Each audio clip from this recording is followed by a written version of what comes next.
Hello, আজকের ভিডিওতে আমি দেখাবো আমার রেজিনের কাঠের ফ্রেমগুলো যে আমি বানাই, ওটা আমি বানানোর আগে কিভাবে সিল করে নেই। রেজিনের কাজটা শুরু করার আগে এভাবে সিল করে নেওয়াটা আসলে খুবই গুরুত্বপূর্ণ। কারণ আমাদের যে কাঠের ফ্রেমগুলো থাকে ওগুলো থেকে বেশিরভাগ সময় লিক করে কাজ করার সময়। যার কারণে আপনার ফাইনাল প্রোডাক্টটা সাইড দিয়ে খুবই বাজে দেখতে হয়। কাজ করার সময় যেন সাইড দিয়ে লিকেজটা না হয়, এই জন্যই প্রথমে সিল করে নেওয়াটা খুবই গুরুত্বপূর্ণ। ফ্রেমটা তৈরি হয়ে আসার পর প্রথমেই সেটা ভালোভাবে মুছে নিতে হবে। তারপরে কিছুটা পরিমাণ রেজিন নিয়ে ফ্রেমের প্রতিটা সাইড দিয়ে বেশ ভালোভাবে সিল করতে হবে। রেজিনটা এমনভাবে দিতে হবে যেন প্রতিটা কোণা একদম ঢেকে যায়। আচ্ছা, এখানে খুব বেশি পরিমাণে ব্যবহার করবেন না, বেশি পরিমাণে ব্যবহার করলে পরবর্তীতে উঁচু নিচু লাগবে খুব বেশি।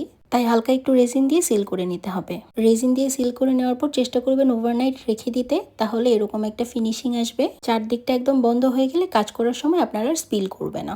রেজিনের এমন সকল টিপস পেতে আজই সাবস্ক্রাইব করুন আমার চ্যানেলটি। সবাই ভালো থাকবেন, টাটা।